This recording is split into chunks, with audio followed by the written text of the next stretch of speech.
বাংলার উন্নয়নের জন্য ভাবা অত সহজ না।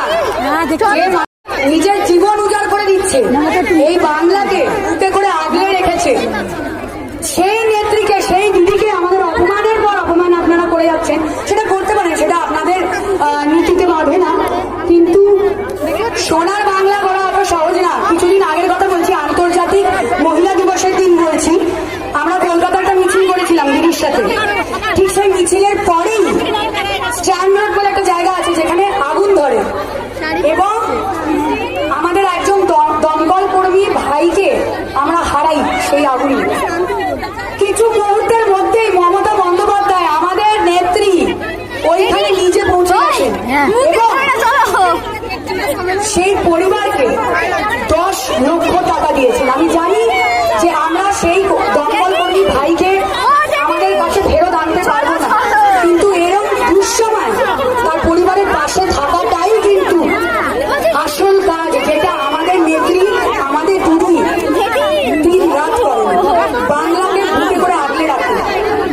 এবং আমাকে অনেকে বলেছে, আমি প্রার্থী হওয়ার পরে অনেকে বলছিল, অনেকে মানে ওই আমাদের বিরোধী দলের কথাই বলছি, বাবা তারকা প্রার্থী কি করবে? লিপস্টিক আর পাউডার মাখবে, তারা কি আর মাঠে নেমে কাজ করতে পারবে? তো আমি একটা প্রশ্ন করি, আপনাদের প্রবলেমটা কি? মানে তারকা হওয়া নিয়ে প্রবলেম নাকি প্রার্থী হওয়া নিয়ে প্রবলেম? হ্যাঁ, আমি তারকা, খুব কষ্ট করে আজকে আপনারা স্ত্রীর নাম লিখতে ইতস্তত বোধ করেন। আমি জানি আপনারা সেই বিশ্বাসী, সেই চিন্তাধারায় বিশ্বাসী মানুষ, কিন্তু আপনারা কি বলছেন যে মহিলারা লিপস্টিক আর পাউডার মাখে বলে তারা কাজ করতে পারে না? আমি একটু মনে করিয়ে দিই যে লোকসভা ভোট থেকে আপনারা যে বাংলার ওপরে নিজের জানেন না গুন্ডামি বলবো কি বলবো দখল করার জন্য ছটফট করছেন, সেই বাংলাকে কিন্তু একজন মহিলাই বুকে করে আগলে রেখেছে এবং নাকে দড়ি দিয়ে ঘোরাচ্ছে। আগামী দিনেও আপনাদের নাকে দড়ি দিয়ে একজন মহিলাই ঘোরাবে। আচ্ছা, আমি বলে দিচ্ছি, ওই বিরোধী দলের যারা মানে মহিলারা রয়েছেন, কর্মীরা, আপনাদের কেউ বলছে কিন্তু, শুধু আমাদের না, বলেছে মহিলারা, মানে মহিলা প্রার্থী শুধু পাউডার পমেটম মাখবে, কি কাজ করবে? মানে আমরা কিন্তু পাউডার পমেটম মাখি, আমাদের ইচ্ছে বেশ করি নাকি। কাজ করা নিয়ে কথা তো, কাজ করা নিয়ে কথা তো।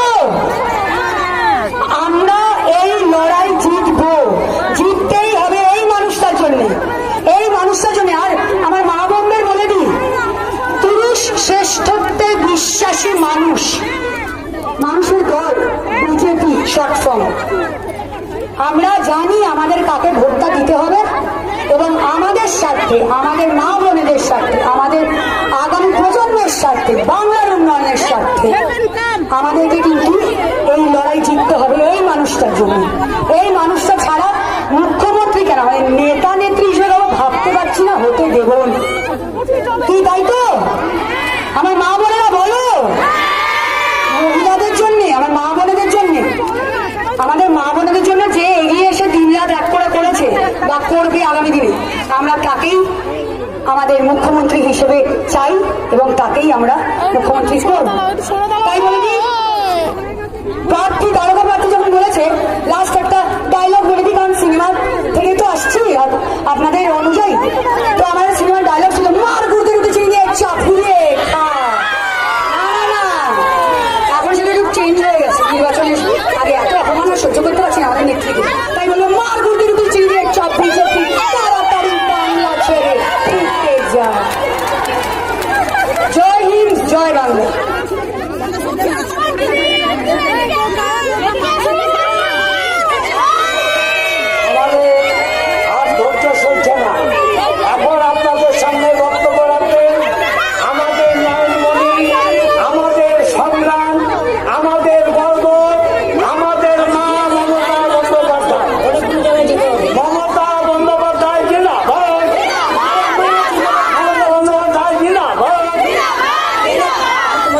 পাচ্ছি না যে আমাকে এই নিয়ে এই অবস্থায় অনেকগুলো করে মিটিং করতে হচ্ছে। আমার টাইমটা নষ্ট করে যাবে না, আমার টাইম নষ্ট করিস না তো। আমাকে আবার এইসব করে আবার নর্থ বেঙ্গল যেতে হবে, এখন আমার 5টা জায়গায় যেতে হবে মিটিং করতে। আমাদের প্রার্থী অসিত মজুমদার আমাদের এমএলএ এবং গৌরীকান্ত মুখার্জি, তপন দাশগুপ্ত আমাদের প্রার্থী, সুবোধ ঘোষ, অশোক পাল, অমিত সহ আমার এখানে উপস্থিত অন্যান্য নেতৃবৃন্দ, সায়ন্তিকা বন্দ্যোপাধ্যায় ফিল্ম স্টার এবং অনেক উঁচু দরের শিল্পী, নিচু দরের নয়।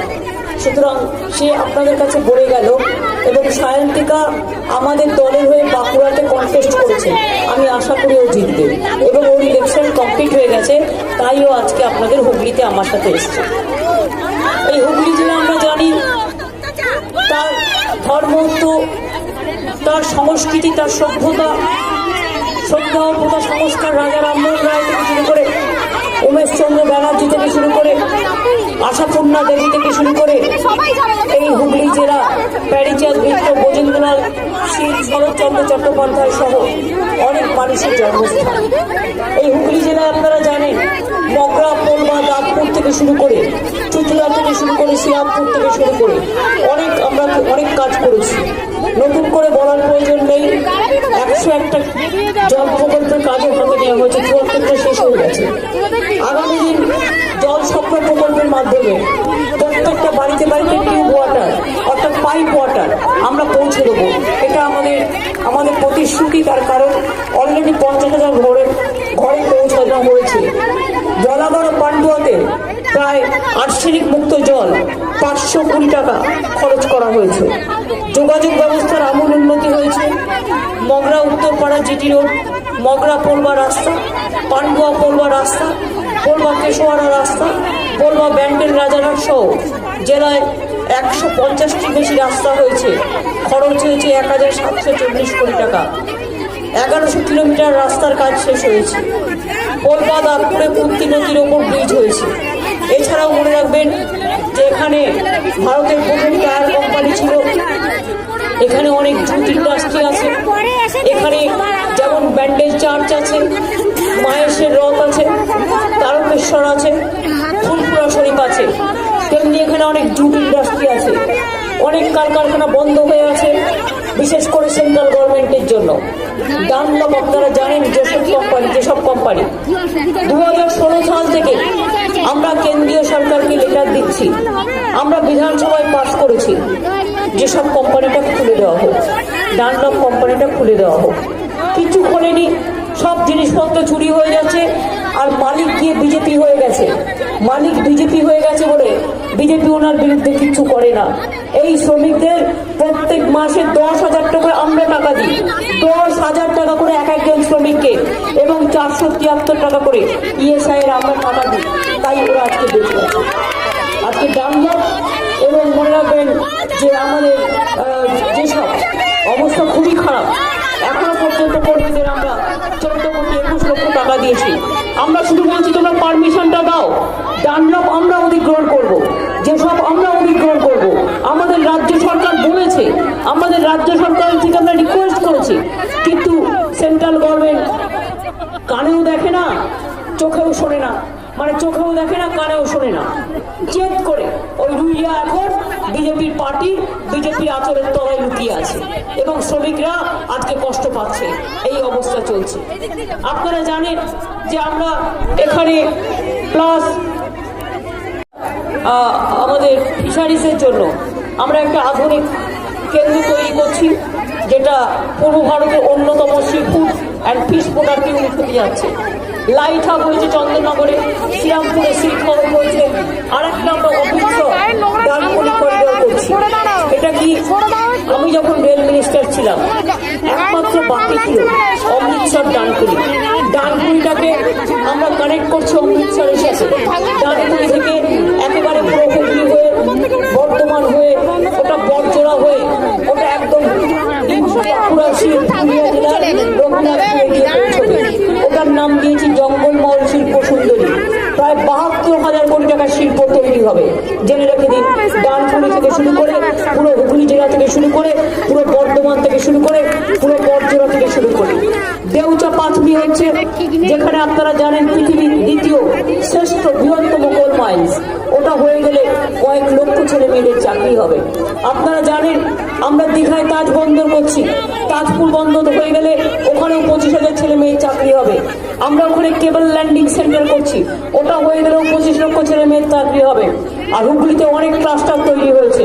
আপনারা জানেন, স্বর্ণ শিল্প, জরি শিল্প থেকে শুরু করে হুগলির তাঁত, পান্ডুয়া থেকে শুরু করে সমস্ত জায়গায় তাঁতিদের আমরা টাকা দিচ্ছি, তাঁত সাথী দিচ্ছি, এবং 3 বছর পর্যন্ত তাদের আমরা যত শাড়ি কিনি, যত ধুতি কিনি, যত কাপড় কিনি, আমরা সব এই হুগলির তাঁতিদের কাছ থেকে কিনি। আমরা বর্ধমানের তাঁতিদের কাছ থেকে কিনি। পরে হুগলির তাঁতিরা আজকেও তাদের কোনো অভাব নেই। এই যে আজকে দেখছেন আমি যে শাড়িটা পরে আছি, এটা লেখা আছে, আমি ডিজাইন করে দিই, কিন্তু ওরা আমাকে বানিয়ে দেয়। তার কারণ হচ্ছে আমি নিজে যেটা পড়ি সেটাও আমি হুগলির তাঁতিদের দেওয়াই পড়ি। কখনো ধনেখালি, কখনো পান্ডুয়া, কখনো আমার বর্ধমান, কখনো নয়াগ্রাম, এবং ওরা আমাকে খুব ভালোবাসে। এবং এখানে তাঁত শিল্প একটা বড় শিল্প, এবং এখানে শিল্পী হাবও হচ্ছে। আপনাদের মনে করিয়ে দিই, হুগলি জেলা মাহেশের রথ, ওখানেও আমরা সাহায্য করছি। তারকেশ্বর ডেভেলপমেন্ট বোর্ড আমরা তৈরি করেছি। ব্যান্ডেল চার্চ উন্নত হয়েছে। ফুরফুরা শরীফও আমরা কাজ করেছি। আমি জানি আজকে প্রচন্ড গরম, এই প্রচন্ড গরমের মধ্যে আমাদের মাঠে একটা ছাউনি পর্যন্ত নেই। কারণ ছোট্ট মাঠ, ছাউনি দিলে উড়ে গিয়ে হেলিকপ্টারে অ্যাক্সিডেন্ট হয়ে যেতে পারে, সেই জন্য আমরা দিতে পারিনি। আর আমাদের এতটাই কষ্ট করে করতে হচ্ছে। আমি বিজেপির একটা মিটিং দেখছিলাম, ডুমুরজলায় প্যান্ডেল করছে, 5 কোটি, 6 কোটি, 10 কোটি, 100 কোটি টাকা দিয়ে একটা মিটিং করছে প্রাইম মিনিস্টার থেকে শুরু করে বিজেপির নেতারা। আর আমাদের গরিবের পার্টি, আমরা বড় যে 2-2.5 লাখ টাকা খরচ করে হেলিকপ্টার থেকে শুরু করে এগুলো থেকে শুরু করে আমরা কোনো রকম একটা করে মিটিং করি। তাও আমার মিটিংয়ের এই অবস্থা, তাহলে অন্যদের অবস্থা কি বুঝতেই পারছেন। বিজেপি একটা ছোটদের পার্টি। শুনুন, আপনাদের আমি বলি, তপন মজুমদার আপনাদের ঘরের ছেলে, তাকে আপনাদের কারো পছন্দ হতে পারে, কারো পছন্দ নাও হতে পারে। ও একটু দুষ্টু মিষ্টি আছে, আমি যা বলি পরিষ্কার বলি, একটু দুষ্টুও আছে, আবার মিষ্টিও আছে। কিন্তু আমি যখন থেকে রাজনীতি করি তখন থেকে তপনদার সত্য তপন মজুমদাররা রাজনীতি করে, এবং তারা কিন্তু দলকে বিশ্বাসঘাতকতা করে পালিয়ে যায় না। আর বিজেপি যারা এখানে রাজনীতি করে, আপনারা বলুন তো, একজন এমপি হিসেবে দাঁড়িয়েছে চুচুড়াতে, তাই তো? এমপি তো ওদের বিজেপির, তাই যে এমএলএ হিসেবে দাঁড়িয়েছে। সবকিছু আমাকে বলার দরকার নেই, এটুকু খবর আমি রাখি। এমপি ইলেকশনে দাঁড়িয়েছে, এমপি ইলেকশনে জিতেছে, এবার আবার এমএলএ তে দাঁড়িয়েছে, কি করবে আমি জানি না। এরপরে আবার কাউন্সিলরে দাঁড়াবে, তারপরে গ্রাম পঞ্চায়েতে দাঁড়াবে, তারপরে স্কুল বোর্ডে দাঁড়াবে, তারপরে খেলার মাঠে দাঁড়াবে। কোনখানে দাঁড়াবে এদের জিজ্ঞেস করতে বলুন। আমি যে ওদের কীর্তি করার সব জানি। আমাদের দলকে সারদা নারদা বলে, আর সারদা নারদার সবচেয়ে কোলের বাচ্চা হচ্ছে এরা। যে বাবুল সুপ্রিয় একদিন বলেছিল সারদা হচ্ছে রোজ ভ্যালির প্রথম রোজ। আর লকেট, আমি নতুন করে কি বলবো, ও তো সারদাদের গলার লকেট হয়ে ঘুরে বেড়ায়। আমি সব জানি, সরি রোজ ভ্যালি সব জানি। এদের বিরুদ্ধে একটা কেস হয় না, এদের বিরুদ্ধে কিচ্ছু হয় না। এরা এমপি হবে, এরা এমএলএ হবে, এরা কাউন্সিলর হবে, এরা গ্রাম সভা হবে, এরা ভাত খাবে, এরা মাছ খাবে, এরা মাংস খাবে, এরা দুধ ভাত খাবে, এরা দই খাবে, এরা বিরিয়ানি খাবে, এরা রুটি খাবে, এরা তরকা খাবে, আর অন্য মানুষ কেউ কিছু খাবে না। তাই বলি কেউ খাবে আর কেউ খাবে না, তা হবে না, তা হবে না। কেন? বিজেপি পার্টি তোমার যদি এতই ভালো পার্টি হয়, তুমি তোমার একটা লোকাল ক্যান্ডিডেট খুঁজে পেলে না, যাকে তুমি এখানে দাঁড় করাতে পারতে? লোকালকে তো দাঁড় করাওনি, তুমি দাঁড় করাচ্ছ কাকে?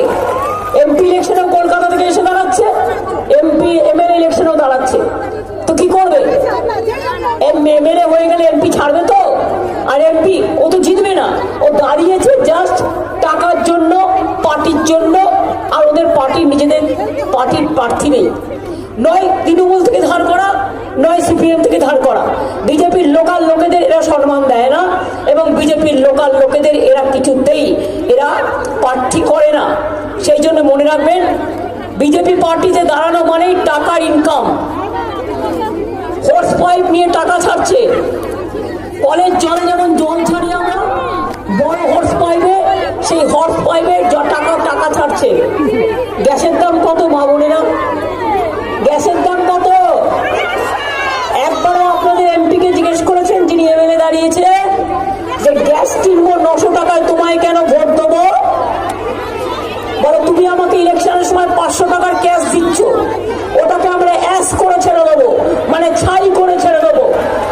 আমি বিনা পয়সায় খাদ্য দিচ্ছি, আর সেই খাদ্য ফোটাবেন 900 টাকার গ্যাস দিয়ে, 950 টাকার গ্যাস দিয়ে বিনা পয়সায় চাল ফোটাবেন, আর বিজেপিকে ভোট দেবেন। ওদের ভালো করে ফোটান, তবেই বুঝতে পারবে লোকের কি দুঃখ, লোকের কি মর্ম। আমাকে একটা গভর্নমেন্ট দেখান তো, সব কটা কলকাতা এসে পড়ে আছে, সব নেতা বিজেপি, কেন্দ্রীয় সরকার থেকে সব রাজ্য সরকার। কি না, তো बंगाल को लूटना पड़ेगा, बंगालকে ভাঙতে হবে, সোনার বাংলা বানাবে, সোনার বাংলা। একটা ভালো করে বাংলাও বলতে পারে না। আমরা পরিষ্কার বলছি, গুজরাটিরা বাংলা শাসন করবে না, বাংলাই বাংলা শাসন করবে, এটা মাথায় রাখবে। আমরা বিনা পয়সায় চাল দিচ্ছি, দেবো। জুন মাস পর্যন্ত করা আছে, আগামী দিনে দেবো। জুন মাস পর্যন্ত চাল। 8টা ফেজে ইলেকশন, কি দরকার ছিল? 3-4টে ফেজেই হয়ে যায়, 2টো ফেজে হয়ে যায়। আসামে 2টো ফেজে হতে পারে, তামিলনাড়ুতে অতগুলো সিট, ওরা 1 ফেজে হতে পারে। আর বাংলাকে বদনাম করা, 8টা ফেজে ইলেকশন। বিজেপির মন্ডলরা ঠিক করে দিয়েছে মন্ডল অনুযায়ী। চারিদিকে কোভিড হচ্ছে, আমাদের এখানে ভালো যে থ্যাংক গড যে আমরা ঠিক আছি। এই সময় উচিত ছিল না যে পরিস্থিতি বিচার করে অল্প সময়ের মধ্যে 3-4টে ফেজে ইলেকশনটা কমপ্লিট করে দেওয়া? কি চাই বিজেপি? বলে কোভিড হয়েছে, ইলেকশন বন্ধ করে দাও। এর চালা কি চলবে না, এটা মাথায় রেখে দাও। অনেক হয়েছে, ইলেকশন যখন শুরু হয়েছে, ইলেকশন শেষ করতে হবে।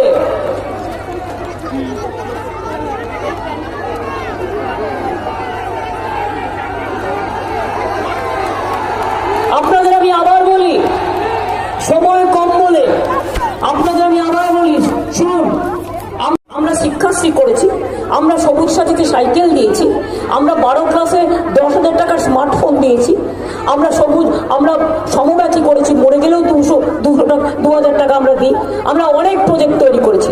5 লক্ষ টাকা স্বাস্থ্যসাথী কার্ড, বিনা পয়সায় 5 লক্ষ টাকা করে বছরে এক একটা পরিবার, মা বোনেরা হচ্ছে তার গার্জেন, আপনারা কিন্তু গিয়ে এই চিকিৎসা করাতে পারবেন। ভেলোরেও পারবেন, অ্যাপেলেতেও পারবেন, আপনারা অন্যান্য জায়গাতেও পারবেন, জেলাতেও পারবেন, সরকারি হাসপাতালেও পারবেন। 5 লক্ষ টাকা করে বছরে বিনা পয়সায় আপনাদের আমরা দিচ্ছি। এই টাকাটা কিন্তু আমরা গভর্নমেন্ট থেকে দিচ্ছি। কোন রাজ্য টাকা তো দিতে পারে কিনা? বললো আয়ুষ্মান, আয়ু নেই তো আয়ুষ্মান, তার মানে ও দেবে 2 লাখ, আপনি দেবেন 3 লাখ। আপনি 3 লাখ ঘর থেকে দিতে পারবেন, তবে ওটা পাবেন। আর এটা 5 লাখের 5 লাখই আমরা পশ্চিমবঙ্গ সরকার দিচ্ছি, মাথায় রাখবেন। এবং মহিলারা গার্জেন, এবং সেই মহিলারা যদি মনে করে তার বাবা মার ট্রিটমেন্ট করবে, তাহলে সে তার বাবা মার ট্রিটমেন্টও করতে পারে। এটা মহিলাদের অ্যালাউ করা হয়েছে। ভাই বোন সকলের ট্রিটমেন্ট। মায়েরা সংসার চালায়, মায়েরা জানে কখন কাকে দেখাতে হবে। ছেলেরা অনেক সময় চাকরি বাকরিতে চলে যায়, হট করে ঘরে কেউ অসুস্থ হয়ে পড়লো, তখন এই কার্ডটা মেয়েদের কাছে থাকলে সুবিধে হয় কি, এই কার্ডটা নিয়ে সঙ্গে সঙ্গে দেখালে সে ট্রিটমেন্টটা করতে পারে। এবার আপনাদের বলি, অনেক কাজ করে দিয়েছি, বাদ বাকি বিনা পয়সায় চাল রেশন আমরা দেব, বিনা পয়সায় রেশন দেবো। 2 হচ্ছে এই রেশন দুয়ারে দুয়ারে পৌঁছে দেবো, কোনো রেশন দোকানে যাওয়ার দরকার নেই। তৃণমূল কংগ্রেসের সরকার হলে, তৃণমূল কংগ্রেসে আমাদের সরকার হলে মা বোনদের হাত খরচা দেবো। 500 টাকা থেকে 1,000 টাকা করে প্রতি মা বোনেরা হাত খরচা পাবে। 3 নম্বর, কৃষক বন্ধু এখন 5,000 টাকা যারা পান একর প্রতি, আগামী দিন 10,000 টাকা পাবে। আর ক্ষেত মজদুর আর প্রান্তিক চাষিরা 5,000 টাকা করে পাবেন। আর কেন্দ্রীয় সরকারের যেটা স্কিম, ওটা মাত্র কয়েকটা লোকের জন্য। আর টাকার ভান্ডার স্টেপ করে দিন। 950 টাকা যেখানে গ্যাসের দাম হয়, সেখানে কোনো গ্যাসের দাম নেই। বিনা পয়সায় গ্যাস দিতে হবে। বিজেপি জেনে রাখো, বিনা পয়সায় চ্যালেঞ্জ করছি, প্রত্যেকটা পরিবারকে বিনা পয়সায় গ্যাস দাও, তারপরে বড় বড় কথা বলবে। সাধারণ মানুষ জেনে রাখবেন, ডানলপ যেমন বন্ধ করে দিয়েছে, যেসব বন্ধ করে দিয়েছে, রেল বন্ধ করে দিচ্ছে, প্রাইভেট করে দিচ্ছে, ইন্স্যুরেন্স প্রাইভেট করে দিচ্ছে, কোল প্রাইভেট করে দিচ্ছে, এয়ার ইন্ডিয়া প্রাইভেট করে দিচ্ছে, আপনার ব্যাংক বন্ধ করে দিচ্ছে। এই যে টাকা পয়সা রেখেছেন, কবে বলবে ব্যাংক বন্ধ, যাও বাড়ি যাও? আপনারা জানেন সুদের হার কমিয়ে দিয়েছে, স্মল সেভিং ইন্টারেস্টের হার কমিয়ে দিয়েছে, ব্যাংকের সুদের হার কমিয়ে দিয়েছে। মানুষ কোথায় যাবে? ছাত্র যুবকদের কোনো চাকরি নেই, কথায় কথায় নোটবন্দি আর লকডাউন। কেন তুমি সবাইকে ইঞ্জেকশন দিলে না? আমরা বলেছিলাম তুমি আমায় দিতে দাও, আমি পয়সা দিয়ে দেবো ইঞ্জেকশনের দাম, সব সাধারণ মানুষ ইঞ্জেকশন নিয়ে নি। তুমি তো দাওনি। আমি তোমায় বলেছি, গতবার চিঠি লিখেছি, তুমি তো দাওনি। তুমি তো চাও যে মানুষ মরে যাক, আর তোমরা এখানে বসে বসে দাঙ্গাবাজি করো আর ধান্দাবাজি করো আর এইসব করো। তাই পরিষ্কার বলি, মনে রাখবেন, ছাত্র যৌবন যদি নিজের পায়ে দাঁড়াতে চান, সাধারণ মানুষ যদি রেশন চান বিনা পয়সায় বাড়িতে বাড়িতে, স্বাস্থ্য সাথী কার্ড চান, যদি কন্যাশ্রী চান, যদি সবুজ সাথী চান, যদি 10 লক্ষ টাকার ক্রেডিট কার্ড চান, যদি কৃষকরা 10,000 টাকা চান, যদি সবুজ শ্রী চান, যদি সমব্যাথী চান, যদি বিনা পয়সায় সাইকেল চান, যদি তরুণের স্বপ্ন 10,000 টাকা করে ফোন চান 12 ক্লাসে, তাহলে মনে রাখবেন তৃণমূল কংগ্রেসকে জেতালেই এগুলো থাকবে, তা নাহলে সব বন্ধ করে দেবে।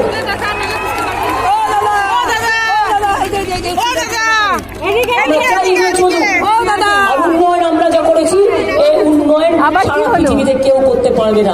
কন্যাশ্রীতে সারা বিশ্ব নাম্বার ওয়ান, কন্যাশ্রীতে নাম্বার ওয়ান সারা পৃথিবীতে, সবুজ সাথীতে নাম্বার ওয়ান। মনে রাখবেন কৃষি কর্ম সবার অ্যাওয়ার্ড পেয়েছি আমরা। মনে রাখবেন আমাদের পারফরমেন্স সবচেয়ে ভালো, best performance in the country, এবং ওয়ার্ল্ডে যদি জিজ্ঞেস করেন অনেক বিশ্বের পুরস্কার আমরা পেয়েছি। আগে বাংলা সত্যি পেছিয়ে গেছিল, আজকে বাংলা এগিয়ে গেছে, আসছে বাংলা এগিয়ে গেছে, আগামী দিন আরো এগিয়ে যাবে। আমার ছাত্র যৌবন বাংলাকে বিশ্ব বাংলা পরিণত করবে। আমার ছাত্র যৌবন কেউ ডাক্তার হবে, কেউ ইঞ্জিনিয়ার হবে, কেউ প্রফেসর হবে, নিজে পায়ে দাঁড়াবে, মা বোনেরা নিজে পায়ে দাঁড়াবে। মা বোনেরা আমার সম্পদ। ইলেকশনের আগে আমার কটা চোখ করে এলো ইচ্ছে করে, যাতে আমি ইলেকশনে বেরোতে না পারি। আমি বললাম, আরে আমার একটা পা ভাঙা তো কি হবে, মায়েদের দুটো করে পা আছে না, মা বোনেদের, ওই একটা পায়ে আমি যা করে বেড়াচ্ছি, ওই একটা পায়ে দেখবেন বাংলা জয় করব, আর দুটো পায়ে তো দিল্লি জয় আগামী দিন করতে হবে। তাই আপনাদের বলি, ভোটটা দেবেন তো? কি মা বোনেরা, হবে তো? তপনকে ক্ষমা করে দিয়ে ভোটটা দেবেন তো? তপন দাশগুপ্তকেও ক্ষমা করে দিয়ে ভোটটা দেবেন তো? অসীমাকেও ভোটটা দেবেন? আপনাদের বলা ঘরে আমি দাঁড় করিয়েছি দলিত সাহিত্য একাডেমির চেয়ারম্যান, একজন মানুষ রান্না করতে জানেন, কত ভুল লিখেছে। আমি যখন শুনলাম, আমি ওকে রান্না করা থেকে তুলে আনলাম, তুলে একটা কাজ দিলাম, আস্তে আস্তে সেই মানুষটাকে নিয়ে এসেছি। তিনি আজকে মনোরঞ্জন বাবু, তিনি আজকে বলাগড়ের প্রার্থী। কাজে এটা কত গর্বের। তাই আপনাদের বলি যে আপনারা দয়া করে ভোটটা আমাদের দেবেন, কারণ আমি একা জিতে তো লাভ নেই, আমি তো জিতবই, কিন্তু আমি যেখানেই যাই দাঁড়াই মানুষ আমাকে ভোট দেবো, আমি জিতবো, এটুকু বিশ্বাস আমার আছে। আমি তো জিতবই, কিন্তু আমার সাথে তপন জিতলে তবে আমি 2 হবো, 1-1-2, আর একটা তপন জিতলে হবো আমি 3, সাথী জিতলে আমি হবো 4, তারকেশ্বর জিতলে আমি হবো 5, পরশুরা জিতলে আমি হবো 6, খানাকুল জিতলে আমি হবো 7, গোঘাট জিতলে আমি হবো 8, আরামবাগ জিতলে আমি হবো 9, চণ্ডীতলা জিতলে আমি হবো 10। এইভাবে মনে রাখবেন, একটার পর একটা এলাকা, চন্দননগর থেকে শুরু করে একেবারে চাপদানি থেকে শুরু করে খানাকুল, পরশুরা থেকে শুরু করে আমাদের তারকেশ্বর, হরিপাল থেকে শুরু করে সব জায়গায় জিততে হবে। বিজেপিকে দিয়ে লাভ কি? গ্যাসের দাম 900 করেছে, আরো 1800 করবে। আর ইলেকশনের সময় পয়সা দিলে পয়সাটা কি করবেন আপনার ব্যাপার, আপনার পয়সা, ওটা মনে রাখবেন বিজেপির টাকা নয়। এই 900 টাকা গ্যাসের দাম বাড়িয়ে অনেক টাকা পকেটে করেছে, তার থেকে কিছু দিচ্ছে। ভাবছে ইলেকশনটার জন্য 500 টাকা দিই আর ভোটটা কিনে নি।